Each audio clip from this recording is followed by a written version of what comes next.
സ്വാതന്ത്ര്യരെ സയന ടാര റീഡിലേക്ക് സ്വാഗതം. തീർച്ചയായിട്ടും കടുത്ത പ്രതിസന്ധിയിലൂടെ കടന്നുപോയിക്കൊണ്ടിരിക്കുന്ന ഒരു കാലഘട്ടമാണ്. അപ്പോൾ എപ്പോഴാണ് നമ്മുടെ പ്രശ്നങ്ങൾക്കൊരു പരിഹാരം കാണുക എന്നുള്ളതാണ്. അപ്പോൾ ആദ്യത്തെ കാർഡ്, എന്ത് എനർജിയാണ് ഞാനിപ്പോൾ ഒഴിവാക്കേണ്ടത്, എന്ത് എനർജിയാണ് ഞാൻ സ്വീകരിക്കേണ്ടത്, ഇത് ചെയ്താൽ എനിക്ക് എന്ത് റിസൾട്ട് കിട്ടുമെന്ന് പറയുന്ന മൂന്ന് കാർഡുകളാണ്.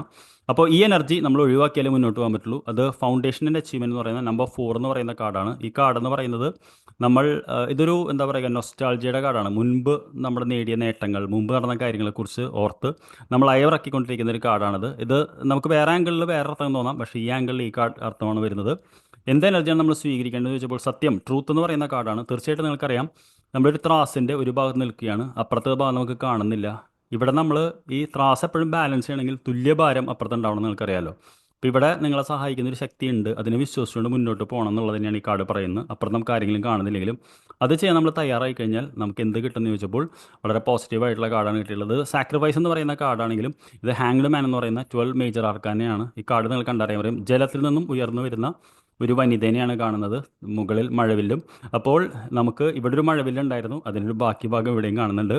അപ്പോൾ ഈ കാർഡ് റീഡിങ്ങിൽ എനിക്ക് താങ്കളോട് പറയാനുള്ളത്, പാസ്റ്റ് മെമ്മറീസ് ഒഴിവാക്കിക്കൊണ്ട് സത്യം അന്വേഷിച്ചുകൊണ്ട് മുന്നോട്ട് പോയി കഴിഞ്ഞാൽ താങ്കൾക്ക് ഉയർത്തി നിൽക്കാൻ പറ്റും. അല്ലെങ്കിൽ നമുക്ക് എന്താ പറയുക, ഇതേപോലത്തെ നിരാശനായിരിക്കും കുറച്ച് കാലം എന്നാണ് ഈ കാർഡ് പറയുന്നത്. താങ്കൾക്ക് ഉയർത്തി നിൽക്കാൻ കഴിയട്ടെ.